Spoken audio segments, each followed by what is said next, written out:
Bom, então esse que é o último tópico da disciplina, é o tópico de redução entre problemas. Eu vou começar dando um exemplo de um problema novo, vou descrever o problema e vou introduzir o conceito de redução de uma maneira intuitiva inicialmente, depois eu vou fazer a definição mais formal desse conceito. Então, nessa disciplina que visa estudar análise e projeto de algoritmos, a gente estuda também cotas inferiores para problemas e para isso o modelo computacional tem que estar estabelecido, de modo que, demonstrada uma cota inferior num modelo, qualquer algoritmo naquele modelo tem que obedecer àquela cota inferior. Mas o tópico de redução ele vai ser fundamental para vocês na disciplina MC 548. Também com uma ênfase de estabelecimento de dificuldades de problemas, mas uma ênfase, eu diria, não tanto no estabelecimento específico de uma função que descreve a cota mínima para a solução do problema, mas mais no sentido de estabelecer a classe dos problemas a que um dado problema pertence. Então é lá que vocês vão estudar a questão de problemas NP difíceis, a interseção dos dois é o conjunto dos problemas NP completos, depois tem uma série de outras classes dessas. E redução vai aparecer pesadamente nessa disciplina, na disciplina 548, e as reduções obviamente não serão tão simples, tão triviais quanto o que a gente vai fazer aqui. Então, para começar, eu vou introduzir um problema novo, que nós vamos chamar aí de o problema da separabilidade. O problema da separabilidade é o seguinte, ele é um problema essencialmente geométrico.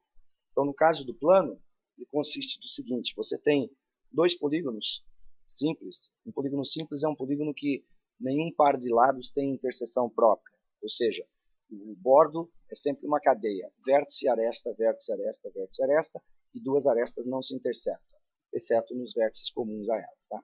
E o grau de cada vértice é sempre 2, ou seja, é uma cadeia. Vocês sempre viram polígonos. Mas eu não estou interessado só em polígonos convexos. Então, por exemplo, esse polígono preto e esse polígono branco são não convexos, são polígonos simples.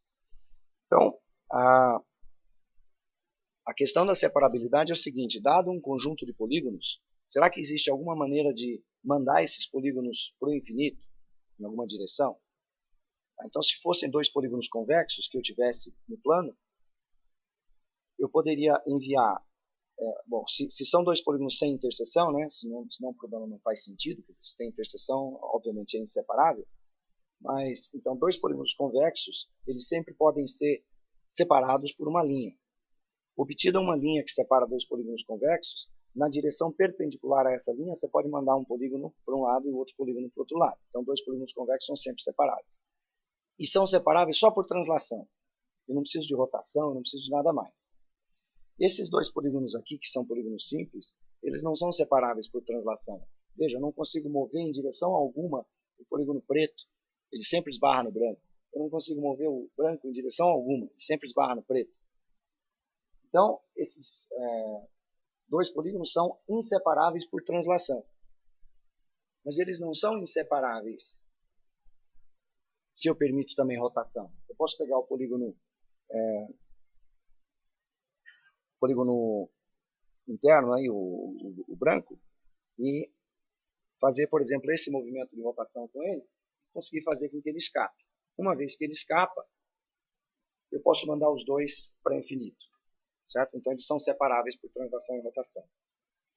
Um termo que eu vou estar usando várias vezes aqui é de casco convexo, também chamado de envoltória convexa.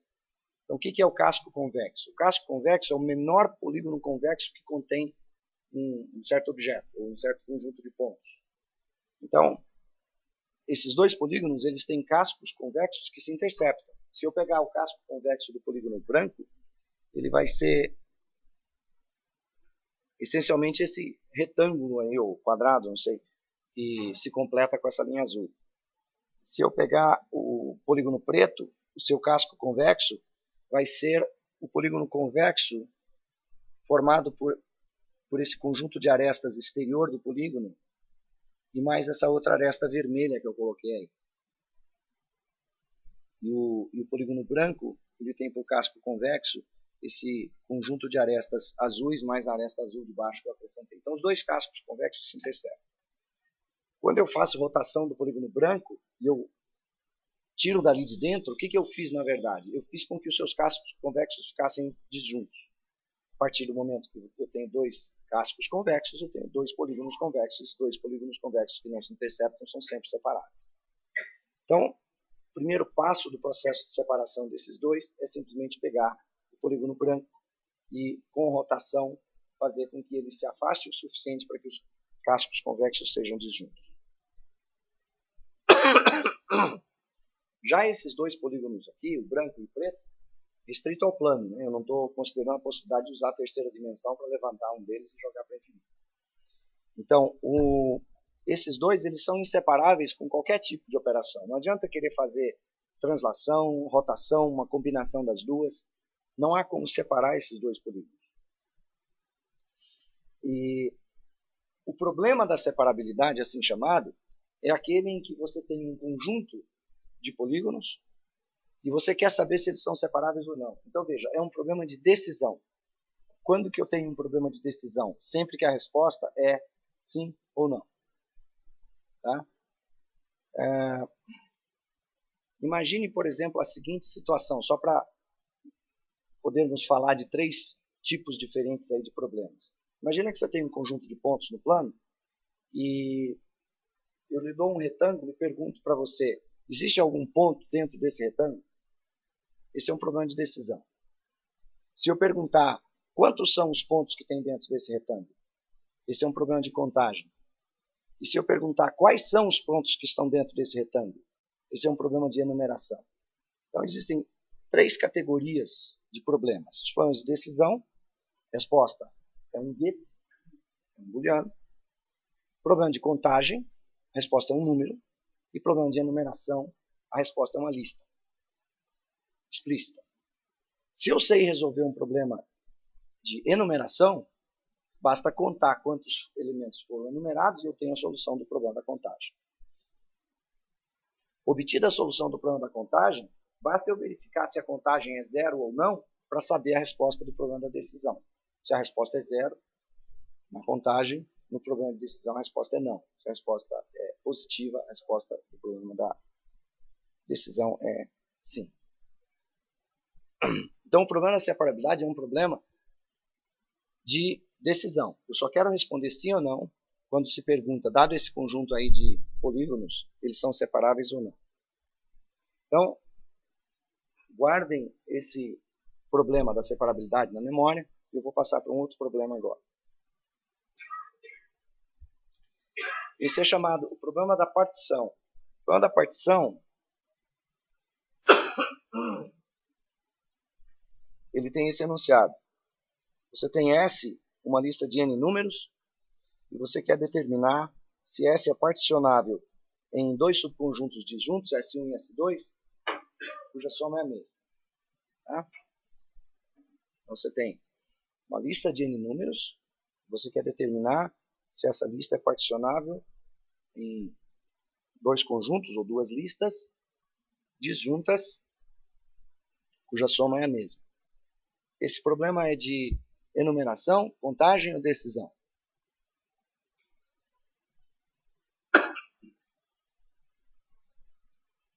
Problema de decisão, isso mesmo, porque ele está pedindo determinar se é particionável. Se for particionável, vou dizer sim. Se não for particionável, vou dizer não. Eu não tenho que dizer de quantas maneiras eles são particionáveis. Eu não tenho que enumerar todas as possíveis partições. Então, não é um problema de contagem, não é um problema de enumeração. É um problema de decisão aqui. Então, por exemplo, se S for essa coleção aqui, eu posso pegar os elementos 1, 3 e 5 e colocar num conjunto, e 3 e 6 que sobraram colocar no outro. A soma de 1, 3 e 5 é a mesma soma de 3 e 6, que é 9. Então, esse conjunto S ele é particionável em dois subconjuntos de mesma soma. Já o conjunto S formado por 1, 3, 3, 3, 6, esse daí não é particionável. Não é possível encontrar nenhuma maneira de separar esses elementos de modo que eu tenha dois subconjuntos disjuntos de mesma soma. Decidir que um conjunto é particionável é simplesmente encontrar uma partição. Decidir que ele é não particionável, essencialmente consiste em você dizer, olha, não há partição alguma que seja capaz de dividir o conjunto em duas partes. Bom, a gente pode pensar, quem sabe deve existir aí algum algoritmo interessante que faz isso rapidinho, né? Então você tenta achar uma solução para esse problema. Por exemplo, pega essa instância aqui, 1, 3, 3, 3, 6. Para você concluir que é não separável, você vai ter que tentar, de várias formas, resolver o problema até você se convencer que você tem uma evidência concreta de que é impossível particionar. Bom, eu não sei resolver esse problema de nenhuma outra forma que não seja enumerando todas as possibilidades. Ou seja, fazer a demonstração da não separabilidade, eu só sei fazer por enumeração total das possibilidades de separação. Mas esse algoritmo é exponencial, porque eu tenho que pegar todos os possíveis subconjuntos de S de um elemento e os de n-1. Todos os de 2 elementos e os de n-2. Todos os de 3 elementos e os de n-3. Assim por diante. E fazer isso até o fim. É o único jeito que eu sei resolver esse problema. Só que esse é o único jeito que qualquer um sabe resolver esse problema. Não só eu. Então eu não estou afirmando para vocês apenas a limitação da minha capacidade de resolver o problema. Eu estou dizendo que ninguém sabe resolver esse problema em nenhuma maneira que seja melhor do que essa maneira exponencial, que consiste basicamente de você fazer uma análise do tipo força bruta. Então é um problema difícil, no sentido que nenhum algoritmo é conhecido hoje para resolvê-lo e que seja de complexidade polinomial. Então se você disser, eu quero achar um algoritmo que trabalhe em tempo n à quinta, boa sorte. Publique. Ninguém sabe, ninguém conhece um algoritmo assim. Tá? Então, qualquer algoritmo conhecido é um algoritmo exponencial para esse problema.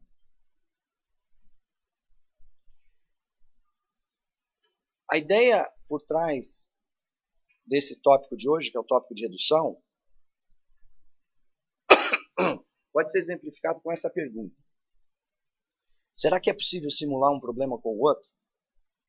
Em outras palavras, será que é possível fazer uma redução do problema da partição para o problema da separabilidade? Ou seja, se você me der uma instância do problema da partição, será que eu consigo montar uma instância do problema da separabilidade de tal forma que a solução para o problema da separabilidade que eu montei é sim, se e só se a solução do problema original da partição for sim?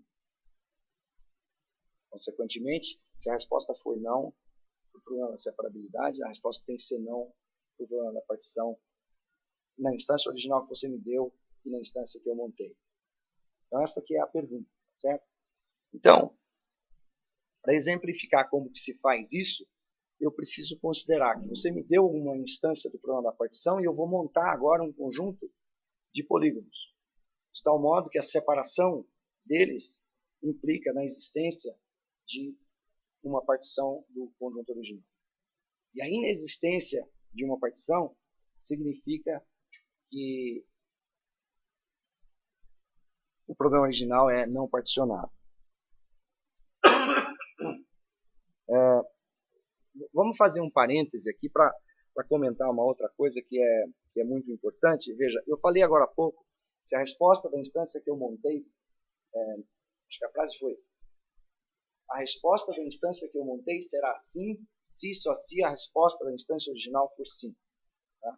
Então eu quero analisar um pouquinho essa questão de como é que se demonstra isso. Vocês devem ter visto isso em 348, mas veja, o que eu estou dizendo é, a resposta ser sim de um lado ocorre se só se a resposta é sim do outro. Para provar isso aqui, eu posso provar da seguinte maneira.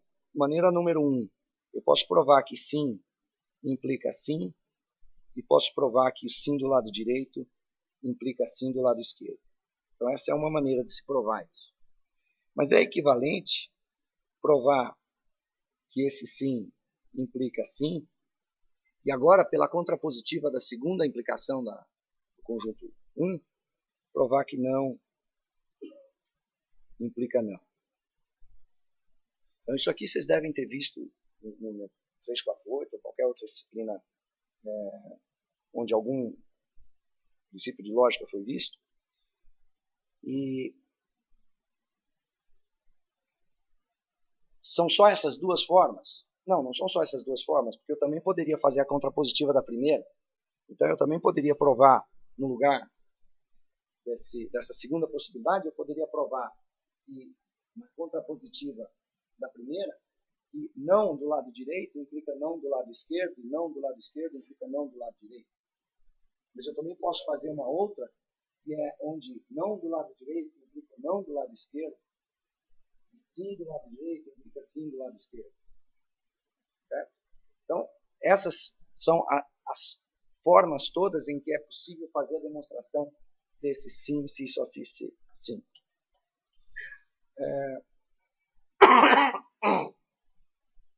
Quando eu faço a redução, como nós vamos ver agora, a redução de partição para a separabilidade, tem duas possibilidades para conversão de respostas. O importante é que a resposta obtida na instância montada tem que garantir que eu consiga a resposta correta da instância original. Às vezes, essa resposta segue exatamente esse se só se aqui, ou seja, sim do lado direito, se só se sim do lado esquerdo.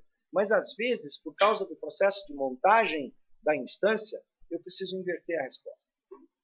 E aí eu fico com a situação onde do lado direito eu tenho não, se só se do lado esquerdo eu tenho sim, por causa da redução que eu fiz. Então, dependendo de como se dá a redução, pode haver uma correspondência das respostas entre sim de um lado e sim do outro. Ou pode haver uma correspondência das respostas não de um lado e sim do outro. Tá? Vai depender de como se dá a redução. E não é importante ser uma ou outra forma, tanto faz. O que é fundamental é que, dada a instância original, convertida para a instância do novo problema, se a resposta obtida aqui for sim, a de lá tem que ser sim ou não, mas tem que ser a resposta correta daquela instância. Se a resposta aqui for não, a resposta que eu levo para lá tem que ser a oposta daquela que eu levei no caso do sim, e tem que ser a resposta correta para a instância original. Então, diretamente já apresentando um exemplo da redução do problema da partição para o problema da separabilidade, considere o exemplo formado pelos números 1, 3, 3, 5, 6. Então, essa é a instância original do problema da partição. Eu quero decidir se esse conjunto S de 5 valores, 1, 3, 3, 5, 6, é particionável ou não. Eu não vou resolver o problema. Eu vou montar uma redução que vai produzir uma instância do problema da separabilidade, de tal forma que, se aquela instância da separabilidade for separável, a instância original do problema da partição é particionável. E assim, só assim. Tá? Então, como é que eu faço isso? Então, dados os valores 1, 3, 3, 5, 6, a primeira coisa que eu faço é montar um retângulo, digamos que ele tem altura 1 e comprimento 1. Um outro retângulo também de altura 1 e comprimento 3. Um outro retângulo de altura 1 e comprimento 3. Um de comprimento 5 e um de comprimento 6. Todos eles de altura 1.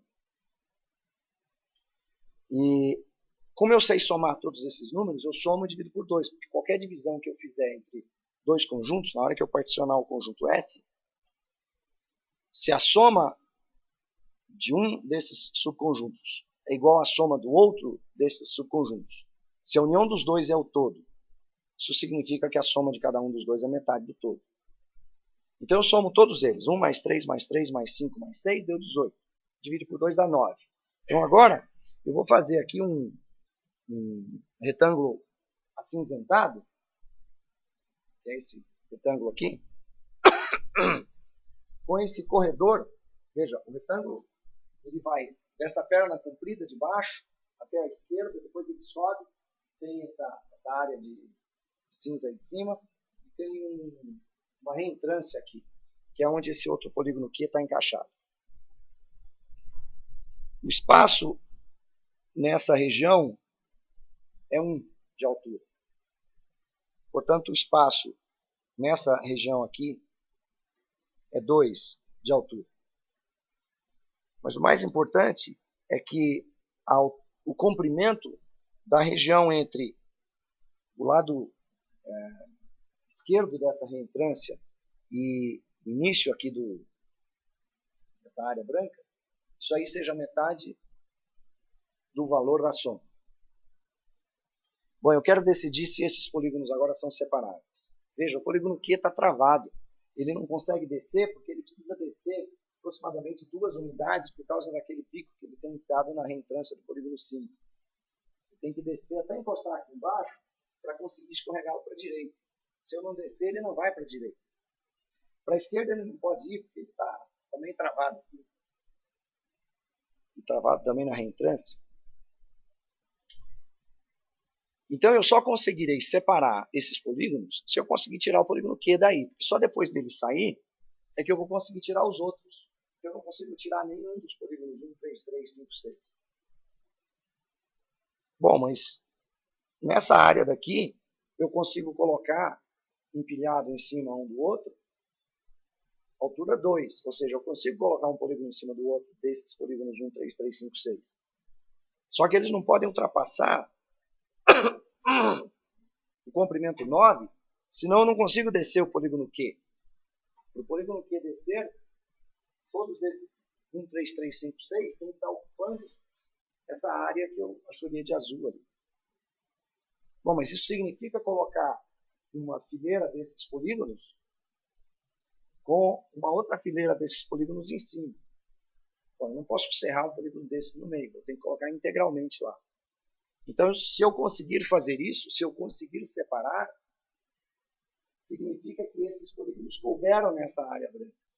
Se eles couberam, significa que foi possível dividir em 2 conjuntos com a mesma soma. Então, se eles são separáveis, existe uma solução para o problema original. Portanto, se a resposta for sim para essa instância da separabilidade, a resposta é sim para a instância original do problema da partição. Mas se a solução para o problema da partição original for sim, significa que é possível encontrar 2 subconjuntos de S com a mesma soma. Mas se é possível encontrar 2 subconjuntos de S com a mesma soma, é possível pegar os correspondentes polígonos a esses 2 conjuntos, colocar os polígonos do primeiro conjunto por baixo e numa nova camada os polígonos correspondentes ao segundo conjunto. E aí eu libero o Q e o Q sai, e depois saem os outros e eu separo tudo. Então, se existe uma solução para o problema da partição, nessa instância, existe uma solução para essa instância do problema da separabilidade. Como eu já tinha falado na outra direção, então estabeleci-se isso assim. Bom, o que significa redução? Redução significa que você tem um problema, você quer reduzir a outro, você então precisa encontrar um mecanismo através do qual, dada uma instância arbitrária do primeiro, você monta uma instância do segundo, de tal forma que, resolvido no segundo, você consegue obter a resposta da instância original do primeiro. Isso é o processo de redução. Veja, evite dizer que o problema A e o problema B são redutíveis um ao outro. Essa afirmação muitas vezes não é verdadeira. Ou seja, se você consegue reduzir o problema A para o problema B, esse é um processo direcionado. Eu reduzo A para B. Não é que A e B são redutíveis um ao outro. A é redutível para B. B pode não ser redutível para A. O fato de que eu consigo pegar uma instância de um problema e produzir uma instância para o outro, não significa que eu consigo pegar uma instância arbitrária desse outro e encontrar uma instância do primeiro. Por exemplo, aqui eu peguei uma instância arbitrária do problema da partição e montei uma instância particular do problema da separabilidade. Mas pega qualquer um dos outros exemplos que a gente viu antes. Aqueles 2 polígonos que estavam encaixados e que era possível remover com redução. Se eu pegar essa instância de separabilidade, eu não consigo montar uma instância de partição baseada naquele par de polígonos. Da mesma forma, aqueles 2 que não se separavam de jeito nenhum, não consigo também montar uma instância. Quer dizer, isso aqui é uma família de instâncias muito particulares do problema da separabilidade. Então, veja, em momento algum eu estou afirmando, nem poderia, que separabilidade é redutível para partição. Apenas partição redutível para separabilidade por essa ideia daí. Então, de uma forma geral, se eu quiser mostrar que um certo problema P é redutível para um certo problema Q, eu quero construir duas aplicações, que são as aplicações tau I e tau S. Tau I é uma... Tau é a letra T, né, em grego. Então, tau I é uma transformação de instâncias e tau S é uma transformação de soluções. Então, dada uma instância arbitrária de P, ou seja, dado um elemento do conjunto IP, o conjunto IP é o conjunto de todas as possíveis instâncias do problema P. Eu preciso definir como funciona uma transformação que pega tal instância e produz uma instância de Q. Mas note, as instâncias de Q que são mapeadas por tau I das instâncias de P forma apenas um subconjunto do conjunto das instâncias de Q. Então, existem instâncias do problema Q, por exemplo, essa vermelha aí, que não é o mapeado de nenhuma instância do problema P. Como existem instâncias do problema da separabilidade que não é mapeado de nenhuma instância de partição.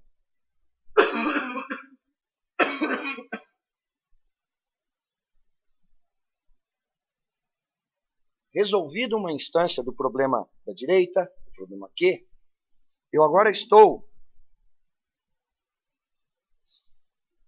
dentro do conjunto de soluções das instâncias do problema Q obtidas pela transformação tau I a partir das instâncias de P. Então, eu peguei uma instância de P, transformei por tau I, obtive uma instância do lado de cá, e agora peguei a solução. Que solução é essa? É a solução de uma instância de Q. Qual instância de Q? Aquela que eu obtive por tau I a partir de uma instância de P. Mas cadê a solução daquela instância de P? Então vamos lá. Vamos pegar uma instância de P. Ela foi mapeada numa instância de Q, que por sua vez foi resolvida e a solução agora está aqui embaixo. Mas eu quero obter uma solução aqui que seja a solução da instância de P original. É para isso que eu uso essa função, esse mapeamento tau S. Ele vai mapear as soluções obtidas aqui em SQ barra para soluções em SP, de tal forma que esta solução em SP é a solução da instância original lá em cima, de IP, aquela instância que foi transformada dessa maneira aqui. Então, eu preciso descrever casadamente tau I e tau S. Tau I produz instância, uma vez resolvido, tau S produz a solução da instância original. Então, no caso da redução de partição para separabilidade, o que é tau I? Tau I é a construção desse conjunto de polígonos. O que é tau S? Tau S é leva sim em sim, leva não em não. Esse é o tau S. Por quê? Porque o tau I fez todo um trabalho. Ele produziu uma instância para o problema da separabilidade, baseada na instância original do problema da partição, de tal modo que a solução do problema da separabilidade seria sim se isso assim a solução original do problema da partição fosse sim. Então, o tau S não tem trabalho para fazer. Você só vai precisar, você, projetista de redução, vai ter que provar que, de fato, tau S carregando sim para sim, não para não, produz exatamente a solução da instância original, conforme o tau I fez o trabalho para você. Tá? Então, é isso que nós precisamos aprender a fazer. Produzir duas transformações, uma de instância e uma de solução, para que a gente possa dizer que o problema da esquerda é redutível ao problema da direita.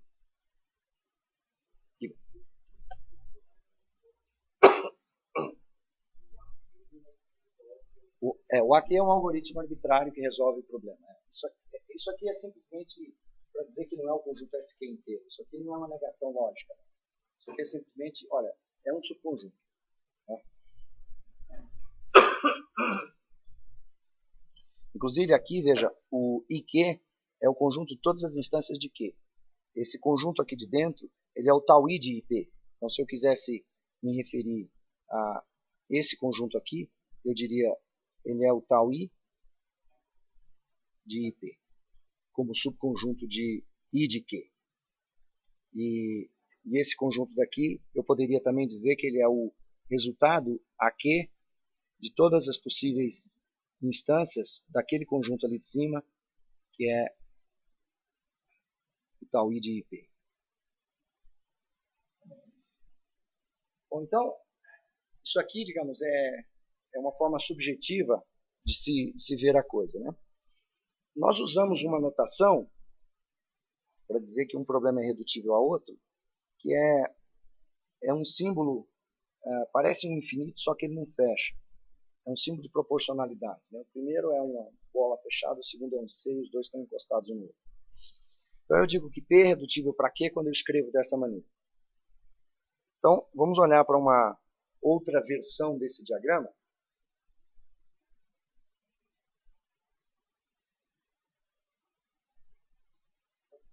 Aqui, como no slide anterior, aqui simplesmente ilustra um algoritmo arbitrário que resolve uma instância arbitrária do problema Q. Note, não é um algoritmo para resolver somente as instâncias transformadas. Tá? Então, nesse desenho aqui, AQ é um algoritmo que resolve todas as instâncias de Q. Só que eu estou interessado naquelas que estão marcadas aqui em amarelo, que são aquelas que vão ser mapeadas aqui embaixo no verde. Mas o AQ resolve todas as instâncias do problema Q original. Bom, olhando para esse diagrama, nós vamos dizer a mesma coisa que a gente disse antes. Então, veja. Tau I é um mapeamento do conjunto de instâncias do problema P para o conjunto de instâncias do problema Q. Essa função, ela mapeia não sobrejetoramente. Pode haver instâncias de Q que não recebem ninguém. Esse conjunto aqui que eu estou chamando agora de SQ', poderia ser com aquela barra em cima, a mesma ideia da notação anterior. Ele é o conjunto formado apenas pelas instâncias que são é formado apenas pelas soluções das instâncias transformadas. Então não pense em S'Q como sendo o conjunto de todas as soluções de IQ. S'Q é um subconjunto do conjunto das soluções SQ e é apenas o conjunto das soluções das instâncias transformadas de IP por tau I para IQ. E tau S é essa função que vai mapear soluções obtidas em SQ para as instâncias de IP transformadas por tau I para dentro do conjunto das soluções de P.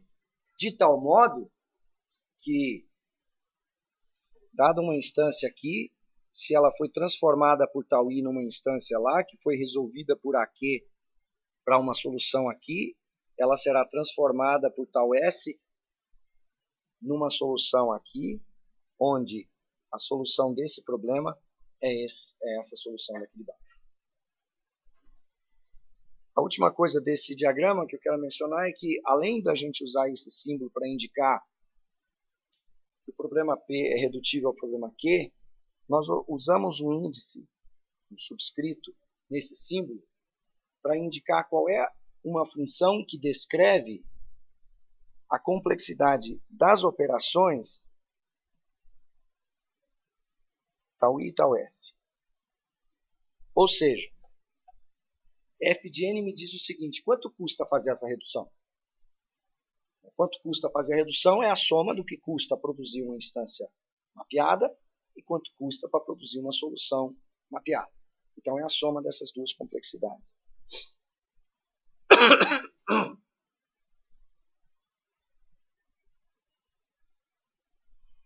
Então, olhando agora para a primeira linha desse slide aí, eu quero começar da parte interna do último parêntese do lado direito. Então, dada uma instância do problema P, quando eu aplico tau I, o que eu tenho? Uma instância do problema Q. Quando eu aplico um algoritmo que resolve uma instância do problema Q, o que eu tenho? Uma solução de uma instância do problema Q.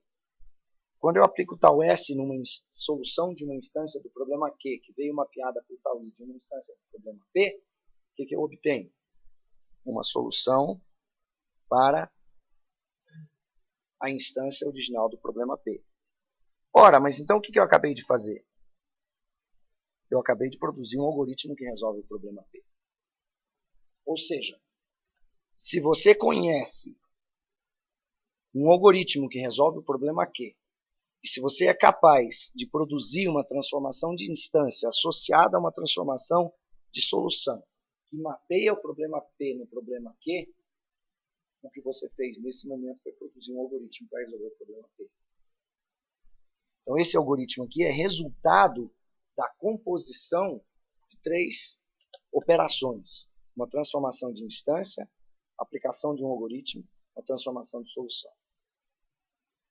Então, se eu tenho um problema Q que eu sei resolver, e eu tenho um problema P que eu não sei resolver, mas eu consigo reduzir o problema P para o problema Q, eu acabei de descobrir um algoritmo para o problema P, através dessa composição.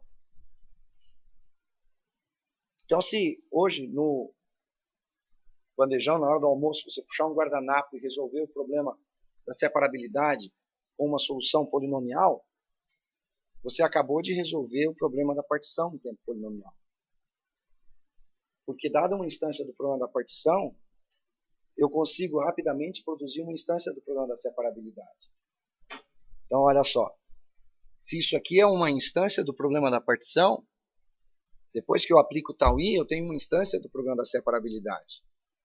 Se você hoje no almoço descobrir um algoritmo que resolve o problema da separabilidade, já que nós sabemos como fazer a transformação de solução nesse caso, porque nós fizemos a redução, nós teremos descoberto um algoritmo, você terá descoberto um algoritmo para resolver o problema da partição. Então a redução é muito útil para isso, para você produzir soluções novas para problemas para os quais possivelmente você não conhecia a solução. Ou quem sabe você conhecia a solução, mas você quer uma melhor, mais rápida.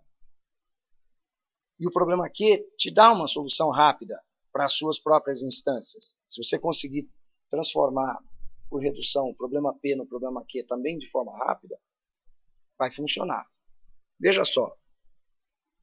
O algoritmo, então, que resolve o problema P, esse que nós obtivemos, ele pode ser expresso como uma composição das 3 operações. Tal I, seguido da aplicação de um algoritmo que resolve Q, seguido da transformação de solução. Montando essas 3 operações aí em cadeia, eu tenho um algoritmo projetado. Mas e se eu quiser analisar a complexidade desse algoritmo? Quero analisar a complexidade do AP. Quero analisar a complexidade desse algoritmo. Quanto tempo ele gasta? Bom, ele é meramente uma aplicação em cadeia de 3 coisas. Então, eu vejo quanto tempo gasta o algoritmo tal I, vejo quanto gasta o algoritmo que resolve o problema AQ, vejo quanto tempo gasta a solução, a transformação de solução via tal S. Soma as 3 coisas, essa é a complexidade do AP.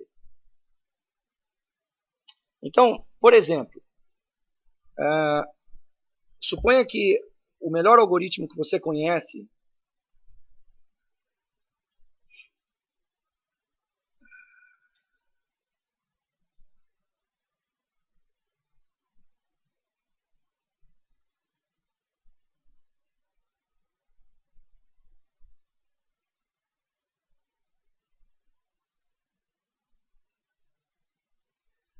que você conhece para P tem complexidade n quadrado.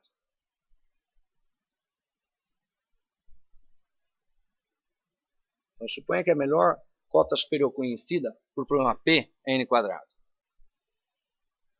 Suponha também que você consegue fazer uma redução do problema P, digamos em tempo n, para o problema Q. Então aqui eu estou usando já a notação de redução com o tempo associado. O que significa esse n? Significa que o tal S e o tal I gastam tempo n. Tá? E suponha também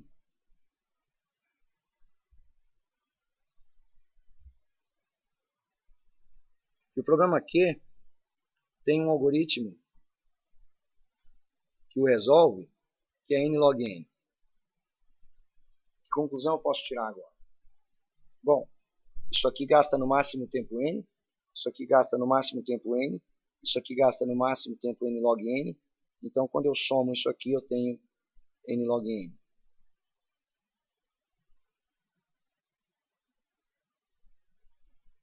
Bom, mas isso então é a complexidade de um novo algoritmo de problema P que eu acabei de produzir via redução. Então eu consigo um algoritmo melhor do que aquele algoritmo quadrático que eu tinha antes.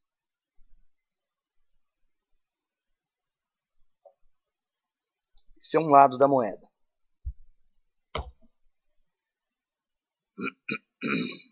Então, o que nós acabamos de falar, né? Se eu tenho problemas P e Q, e se o problema P é redutível para Q em tempo f de n, a partir desse conceito de redução que a gente acabou de ver, nós vamos tirar duas conclusões. A primeira conclusão eu já acabei de falar para vocês, que é o seguinte: se Q tem cota superior conhecida, digamos G de n, dado que P é redutível para Q em tempo f de n, então P tem uma cota superior agora, que é a soma da cota superior do algoritmo que eu tenho para o problema Q com o tempo da redução. Foi isso que nós acabamos de ver. Certo?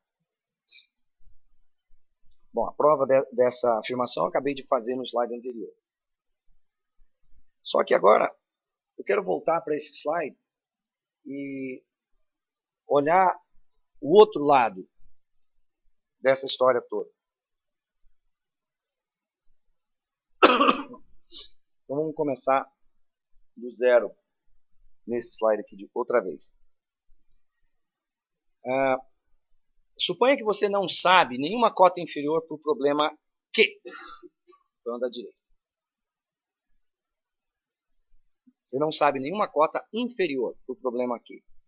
Mas digamos que você conhece uma cota inferior para o problema P, problema da esquerda. Ou seja, eu sei o quão difícil o problema P é, porque é isso que a cota inferior expressa. Então eu sei que qualquer algoritmo que resolva o problema P vai gastar pelo menos aquela cota inferior. Então, em particular, vamos pensar aí num exemplo. Digamos que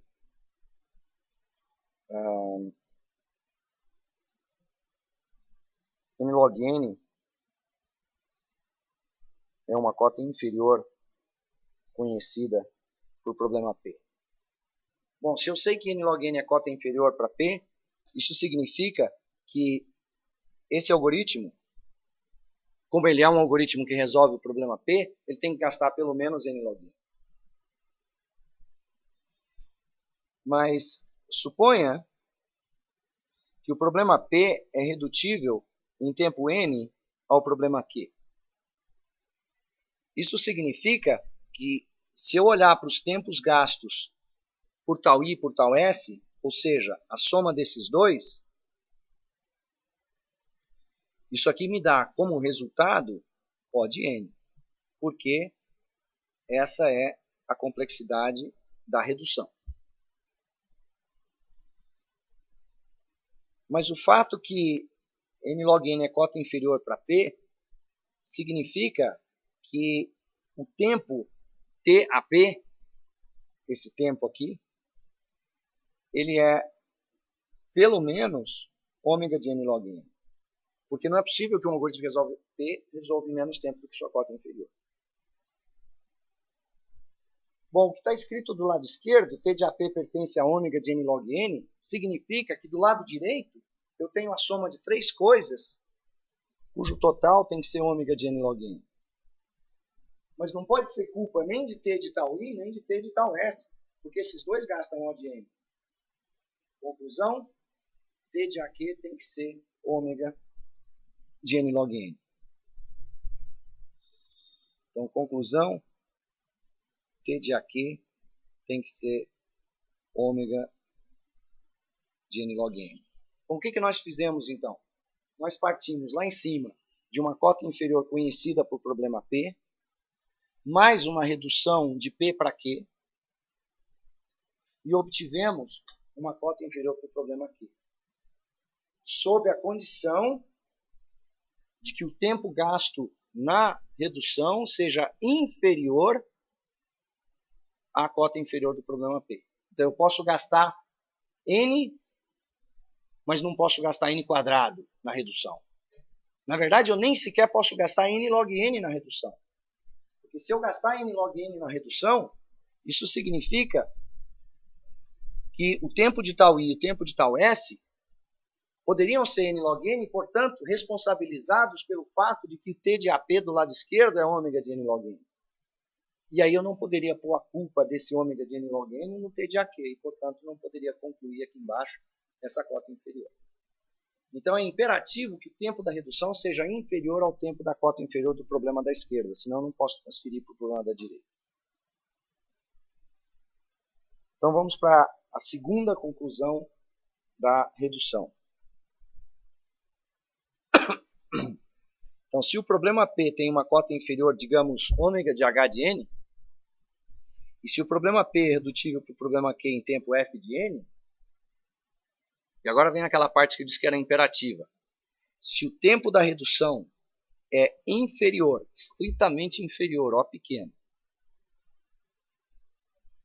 à cota inferior do problema P, então eu posso transferir a cota inferior para o problema Q.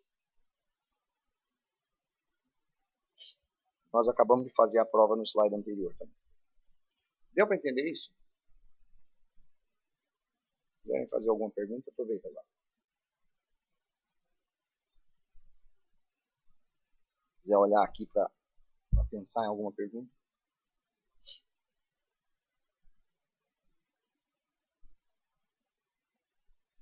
Se não, vamos em frente. Então, esse é um exercício típico. Se eu tenho dois problemas P1 e P2, se eu sei que P1 é redutível a P2 em tempo N, suponha que P1 tem cota inferior N log N. Quais das seguintes afirmações são verdadeiras? Posso afirmar que N log N também é cota inferior para o problema P2?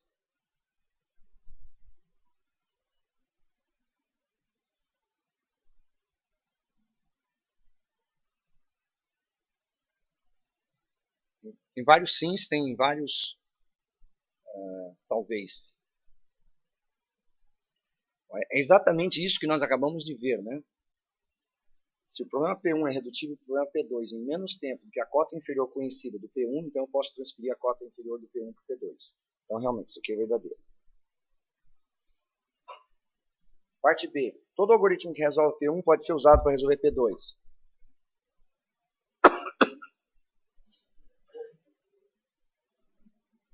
Bom, essa daí pode ser contrastada com a C, né? Todo algoritmo que resolve P2 pode ser usado para resolver P1.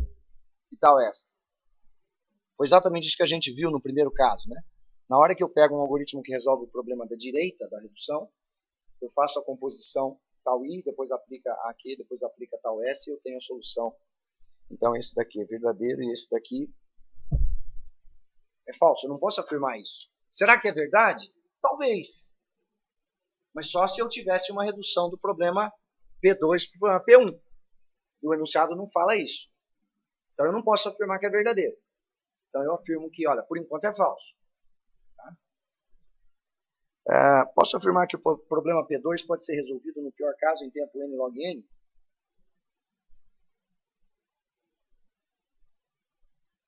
Tem alguma coisa que leva a isso?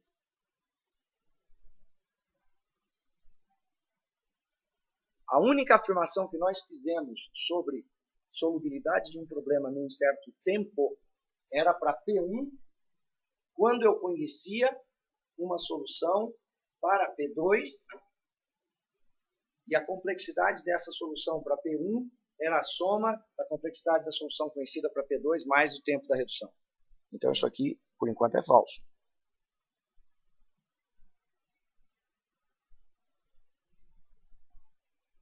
Eu falei sobre essas três categorias de problemas agora há pouco, né? Veja. Problemas de enumeração, de contagem e de decisão. Será que você consegue me dar uma redução de algum problema, de alguma categoria dessa de problemas para alguma outra categoria dessa de problema? Por exemplo, será que todo programa de enumeração é redutível para algum programa de contagem? Ou será que todo programa de contagem é redutível para algum programa de enumeração? Será que o programa de decisão é redutível ou pode receber a redução de um outro? Nós falamos sobre isso também.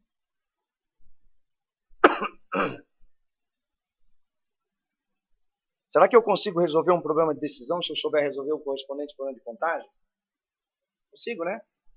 Resolve o de contagem, pega a resposta, você contou, você sabe quantos são.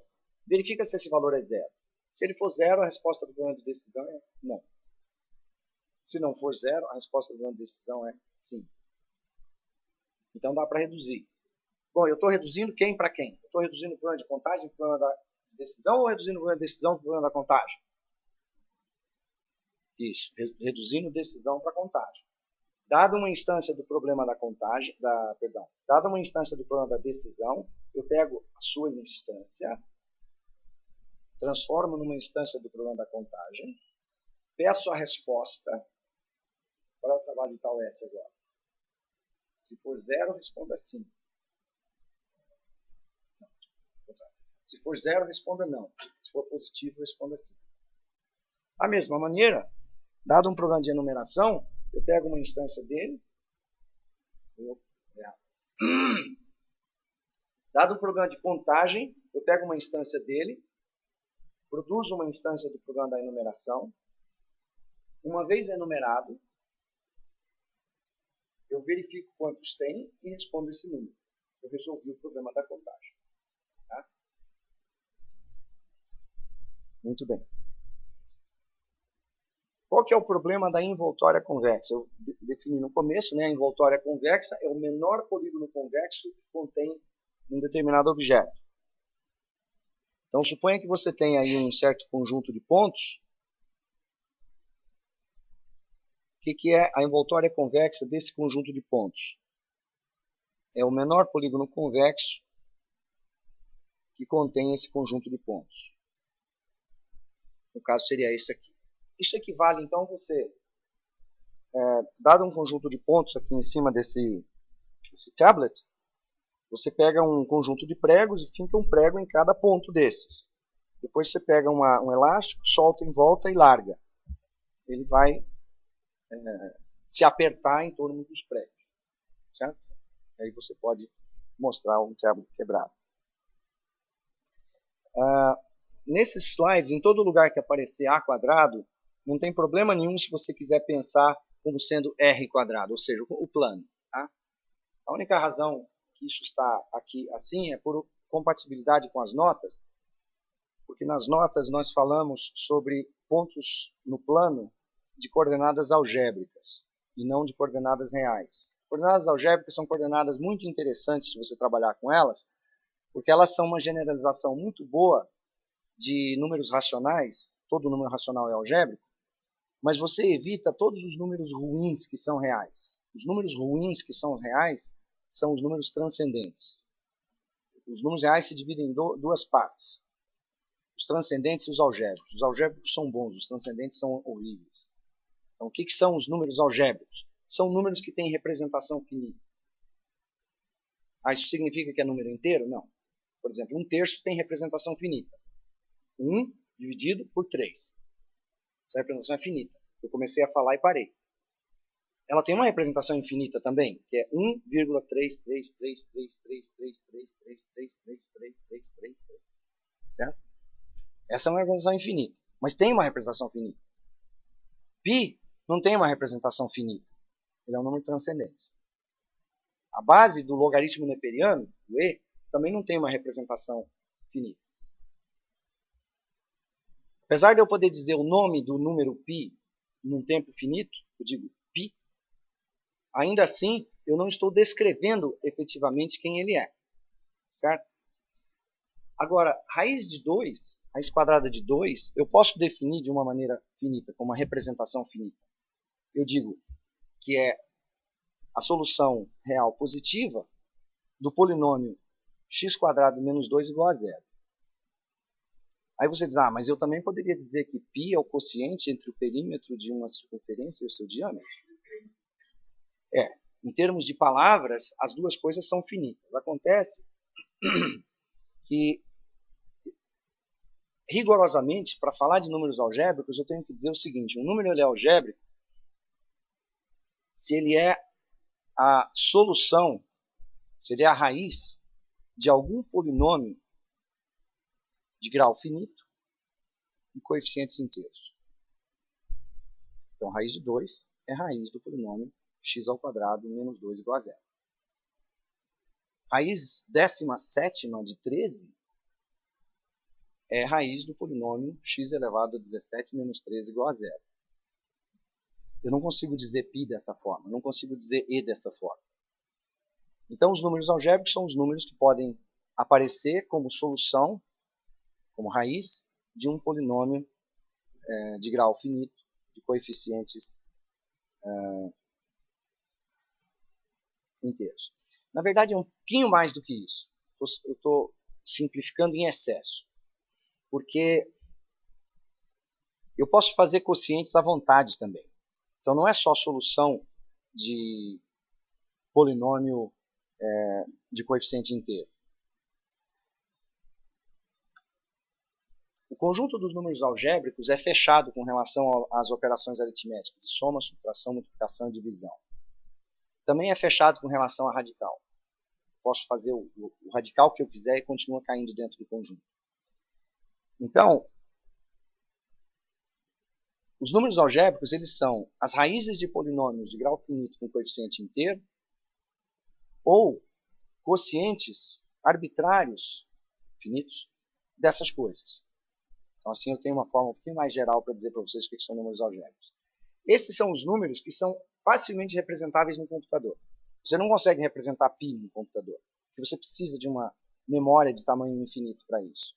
Tá? Então, como esses são os números naturalmente gerados em operações aritméticas, os números algébricos, é muito natural e muito mais rigoroso falar do plano formado pelo produto cartesiano de A por A. Por isso que está escrito A quadrado aqui, mas se você quiser pensar em R quadrado para pensar em geometria e não em computação, você pode fazer isso. Então, o problema da envoltória convexa, ele é o problema de dados n pontos no plano, construir o menor polígono convexo que os contém. Nós sabemos que n log n é uma cota inferior para o problema da ordenação, no modelo de árvore de decisões. O que é o modelo de árvore de decisões algébricas? Lembra que num nó interno de uma árvore de decisão você pode fazer um teste comparativo entre duas coisas? Para a ordenação, basta você comparar dois elementos da entrada, em qualquer nó interno. Você não precisa somar dois e comparar com a diferença entre outros dois. Você compara diretamente um com o outro.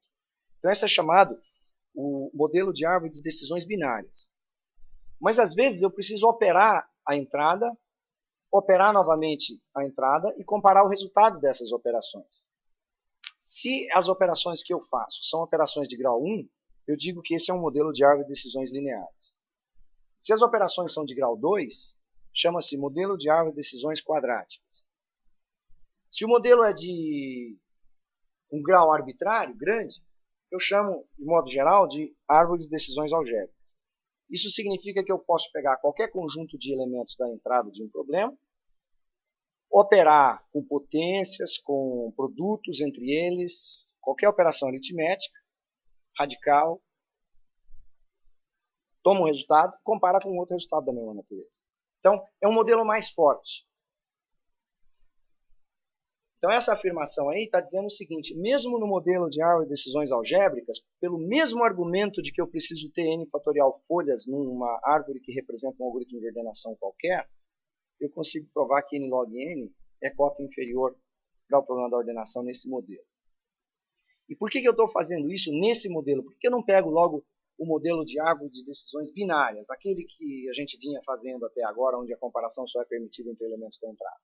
Porque nesse modelo o problema da envoltória convexa é insolúvel. Não adianta eu estabelecer uma cota inferior para o problema da ordenação num modelo com a intenção de transformar essa cota inferior numa cota inferior de um outro problema, se esse outro problema não é solúvel naquele modelo. Então eu preciso estabelecer a cota inferior no problema inicial em um modelo que seja forte o suficiente para que eu consiga resolver o segundo problema naquele modelo. Só comparando elementos da entrada, eu não consigo calcular a envoltória convexa de nada. Eu preciso saber, dados 3 pontos e um quarto ponto, se esse quarto ponto está dentro do triângulo formado por esses 3. Eu não consigo fazer isso comparando as coordenadas dos pontos. Eu preciso fazer a operação aritmética. Eu tenho que pegar a reta que passa por 2 deles, perguntar se esse outro está de um lado, e esse lado tem que ser o mesmo que ele está do lado da reta que passa por outros 2 e por outros 2. Então, essas operações envolvem polinômios de grau pelo menos 2, na verdade. Então, nem o modelo de árvore de decisões lineares bastaria. Eu preciso do modelo, pelo menos, de árvore de decisões quadráticas. Então, eu pego logo o algébrico, que eu sei que no algébrico, n log n continua sendo cota inferior para o problema da ordenação. Então, a pergunta que nós queremos fazer aqui é, será que existe alguma função que gaste estritamente menos do que n log n, uma função f, de tal modo que eu consiga expressar uma redução do problema da ordenação para o problema da envoltória convexa? Se eu conseguir fazer isso, veja, eu terei reduzido o problema da ordenação para o problema da envoltória convexa em tempo inferior à cota inferior do problema da ordenação. Como a gente viu antes, isso me permite passar a cota inferior conhecida para o problema da ordenação para a cota inferior do problema da envoltória convexa. Ou seja, eu estou querendo mostrar que a envoltória convexa também precisa de n log n para ser computada. Se eu quisesse resolver o problema da envoltória convexa, eu poderia procurar vários e vários algoritmos. Nenhum deles me ajudaria a estabelecer cota inferior para o problema da envoltória convexa. Porque não é produzindo algoritmos que se produz cota inferior. Se eu produzir um algoritmo NA quarta para a solução da envoltória convexa, e eu disser, eu não consigo achar nenhum outro algoritmo mais rápido que esse. A única coisa que isso prova é a minha incompetência. Não prova a dificuldade do problema. Prova que eu não sou capaz de achar um algoritmo melhor. Mas quem sabe você consegue achar um algoritmo melhor.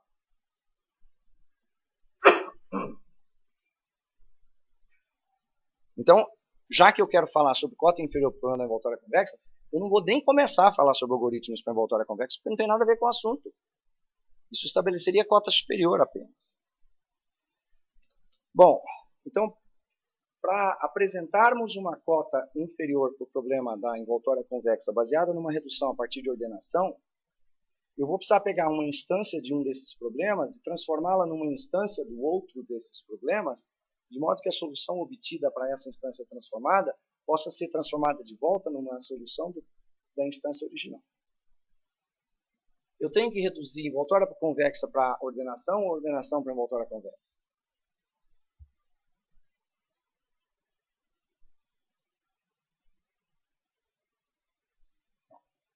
Perguntar você não pode, eu perguntei. Tem que responder. Então, vamos voltar aqui. Quero estabelecer uma cota inferior para o problema da envoltória convexa. Eu conheço uma cota inferior para o problema da ordenação. Quem que eu tenho que reduzir para quem? Eu tenho que reduzir a ordenação para a envoltória convexa. Então, se eu te pedir numa prova, encontre uma cota inferior para o problema X. Você conhece uma redução, você conhece uma cota inferior para o problema Y. E aí você reduz X para Y. Qual que é a sua nota? Certo. Exatamente. Bom. Então, vamos pensar como é que poderia ser feita essa redução. Eu quero reduzir a ordenação para o problema da envoltória convexa. Curioso, né? A resposta estava escrita aqui. Isso significa que, dada uma instância do problema da ordenação, eu quero produzir uma instância do problema da envoltória convexa. Uma instância do problema da ordenação é um conjunto de valores a serem ordenados. A cota inferior para o problema da ordenação vale não só quando a entrada do problema da ordenação são números reais ou números algébricos, mas vale também para números inteiros. Então, se eu quisesse, eu precisasse particularizar para números inteiros, não teria problema, porque a cota inferior vale ali também. Mas, por exemplo, a cota inferior n log n coordenação não vale quando o vetor contém só números iguais. Certo? Porque eu consigo resolver o problema da ordenação nesse caso em tempo de 1. Eu digo, pronto. Certo? Então não vale a cota inferior em qualquer situação particular. Mas vale, em particular, se a entrada for números inteiros, porque no caso de números inteiros você também tem n fatorial folha do modelo de decisões algébricas que resolve o problema da ordenação, e a altura é pelo menos log disso, então é n log 1. Mas se forem todos iguais, essa árvore tem uma folha só. Nela está escrito. Pronto. Então, não vale o argumento nesse caso. Bom, aqui eu não preciso tratar do caso em que a entrada da ordenação são números inteiros.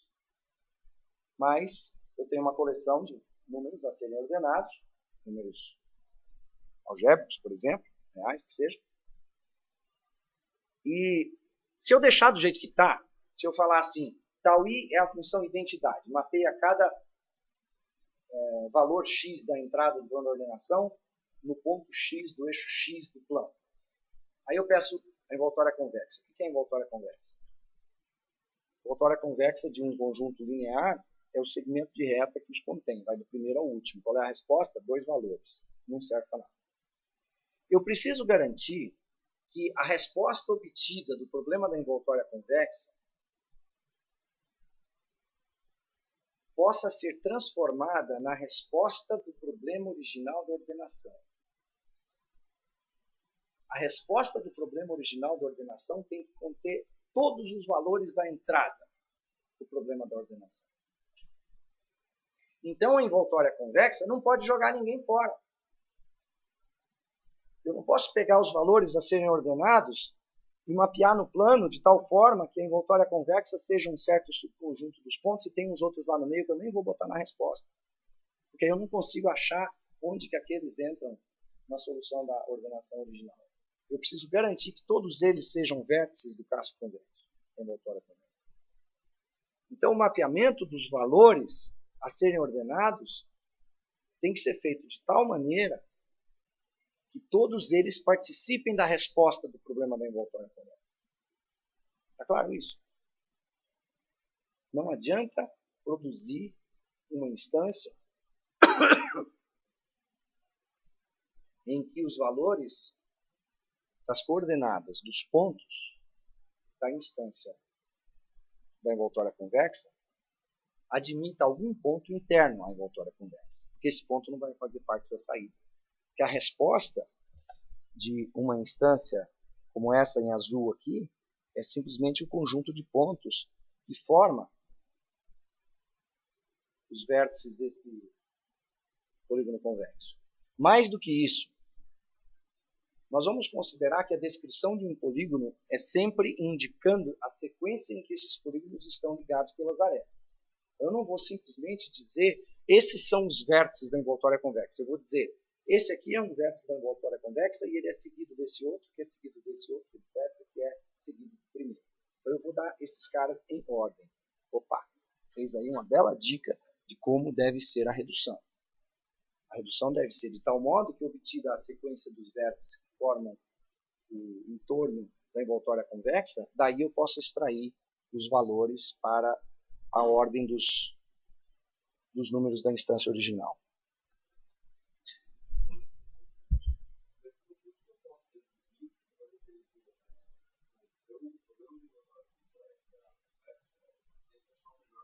Certo.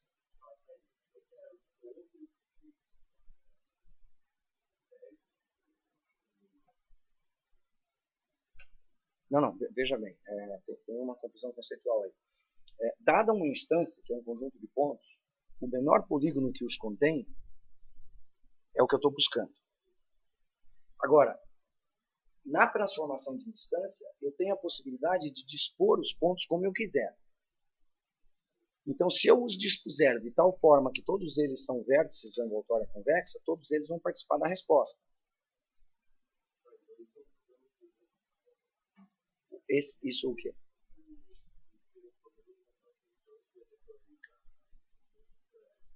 A extração da sequência ordenada é isso, exatamente.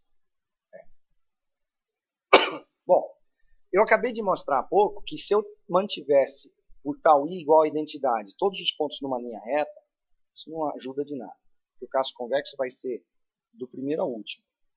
Né? Se eu botar um prego em cima de cada cara desses aqui e soltar um elástico em volta, o elástico vai ter ponto de toque aqui no primeiro, no último e de volta no primeiro. Os outros são todos dispensáveis. Então a resposta fica pequena demais. Agora, olha só, ao invés de fazer isso numa linha, eu vou fazer isso numa barra flexível. Eu faço isso. E agora? O que acontece? Os pontos estão sobre uma curva. Certo? Qual é a envoltória convexa? É um polígono formado pela união de segmentos, ligam todos esses caras aqui, mais o último do primeiro. E todos eles fazem parte da resposta. Então, formalizando isso, dados na entrada, os pontos de x1 até xn, digamos nesse exemplo n igual a 8. Então, dado aqui x1, x2, x3, x4, x5, x6, x7, x8, fora de ordem, quero ordená-los, eu vou construir uma instância do problema da envoltória convexa, mapeando cada ponto x, por exemplo, x2, no ponto x2 quadrado. x8 vai ser mapeado em x8 quadrado. Ou seja, eu estou projetando os pontos do eixo x para os pontos sobre uma parábola. E essa, eu digo, é a instância do problema da envoltória convexa. Resolva para mim. Obtida a solução, eu tenho um polígono. Esse polígono contém por vértices todos os vértices xi, xi quadrado da instância produzida. Agora, pode acontecer que na descrição da saída, e aí entra a questão que você levantou, os pontos sejam enumerados de tal forma que venha x7, x5, x6, x8, x3, x1, x2, x4 e x7. Essa pode ser a saída. Mas essa saída não me dá uma maneira direta de extrair os valores da entrada do plano da ordenação via tal S em ordem crescente. Mas tal S pode gastar quanto tempo? O pequeno de n log n. Então, pode gastar tempo O de n. Por exemplo, pode gastar 2n. Então, eu vou gastar 2n. Eu começo no x7 e vou para o próximo, que é x5. E eu pergunto, a sua coordenada x é maior do que a minha? Se a resposta for sim, eu prossigo. Depois do x5 eu vou para o próximo, que é o x6. E pergunto, a sua coordenada x é menor do que a minha? Sim.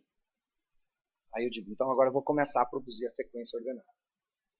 E eu percorro todo o polígono circularmente, a partir desse que eu obtive, que no exemplo aqui é o x6, produzo a sua abscissa e vou produzindo a abscissa de todos eles até chegar de volta no x5, que tinha sido o último de quem eu desisti.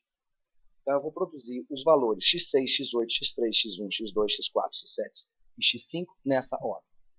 Então esse é o tal S. Então, dada a solução do problema da envoltória convexa, eu consigo, por tal S, obter a solução do problema da instância original de ordenação. Ficou claro isso? O que tem que ter ficado claro? Que isso é uma redução de ordenação para a envoltória convexa. Que, portanto, dada uma instância arbitrária de ordenação, eu consigo produzir uma instância de envoltória convexa. Que, dada a solução dessa instância da envoltória convexa, eu consigo extrair a solução da instância original da ordenação. E também tem que ficar claro que, através desse processo, eu fiz uma redução de ordenação para a envoltória convexa que tomou tempo n, O de n, para produzir a instância do problema da envoltória convexa. Para cada xi eu tive que elevar ao quadrado, montar o ponto xi, xi quadrado. Não gastei tempo O de n para isso, e gastei tempo O de n para tal S. E como o O de n é menor do que o n log n, que é cota inferior para o problema da ordenação, eu passo a cota inferior, então, pela redução da esquerda para a direita. Então, passo da ordenação para o problema da envoltória convexa. Ok? Digo.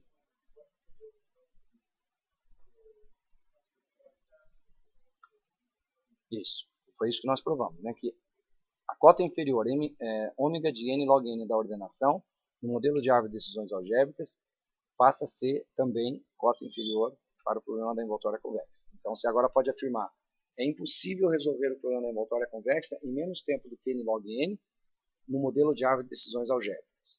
E agora, se você conseguir reduzir o problema da envoltória convexa para um outro problema, em tempo O pequeno de n log n, você também terá transferido a cota inferior n log n do problema da envoltória convexa para esse outro problema, se a redução for em tempo O pequeno de n log n. Ou seja, você pode prosseguir através de reduções a passagem de cotas inferiores. Mas você também pode trazer de volta cotas superiores.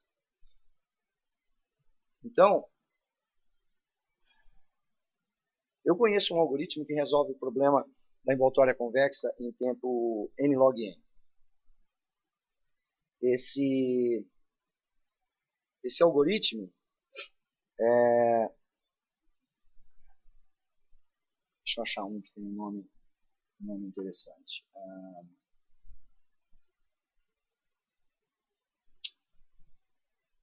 Existe, por exemplo, um algoritmo chamado Merge Hole. Ele resolve o problema da envoltória convexa em tempo n log n. Suponha que você não conhecesse Merge Sort, não conhecesse Heap Sort, não conhecesse Tree Sort, nenhum dos algoritmos de cota superior n log n para ordenação. Conhecida agora essa redução, e se eu te apresento o algoritmo Merge Hole, você fala assim: agora eu conheço um algoritmo n log n para resolver o problema da ordenação. Eu pego a instância da ordenação, mapeio nessa parábola, resolvo pelo Merge Hole e faço a leitura da sequência ordenada na ordem certa. Então eu transferi a cota superior n log n do problema da envoltória convexa para o problema da ordenação. E assim a gente pode também, por redução, ir transferindo cotas superiores, fazendo verdadeiramente uma cadeia. Então, se eu conheço cota inferior para um problema, e eu reduzo esse problema para um outro, eu transfiro a cota inferior. Se eu faço a mesma coisa para mais um, eu transfiro a cota inferior. Faço de novo, eu transfiro a cota inferior. Faço de novo e de novo, eu vou transferindo a cota inferior. Sob que condições? Todas essas reduções têm que ser em tempo O pequeno do tempo da cota inferior. Senão não vai. Certo? Eu não posso transferir uma cota inferior se o tempo da redução for maior ou igual.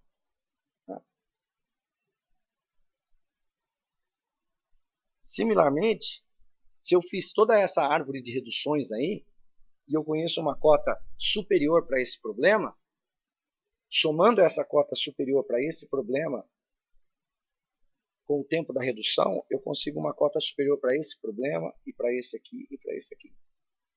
E os outros? Não, os outros eu não sei. Para esse daqui eu não sei nada, para esse daqui eu não sei nada em termos de cota superior. Nada foi estabelecido. Está claro isso? Bom, eu tenho mais 5 slides sobre redução, mas eu vou deixar para fazer na próxima aula, e eu acredito que eu consiga fazer isso na próxima aula em 30 ou 40 minutos. E é o último tópico que eu tenho para cobrir. Então, eu vou deixar o restante da próxima aula para tirar dúvidas que vocês tenham. Lembrem, porém, que, além disso, nós temos aí, na sexta-feira dessa semana, uma aula de exercícios especial, de meio-dia às 2h, marcado na página da disciplina, com o Peterson. Uma outra aula de exercícios também do Peterson, de 10 às 12 da próxima terça-feira, aqui nesta sala, no horário normal de aula, seguido de um horário de atendimento dele de meio-dia às 2. E aí na quinta-feira da próxima semana é a prova. Tá bom? Bom, eu estou aqui. Se alguém tiver dúvida, pode conversar comigo.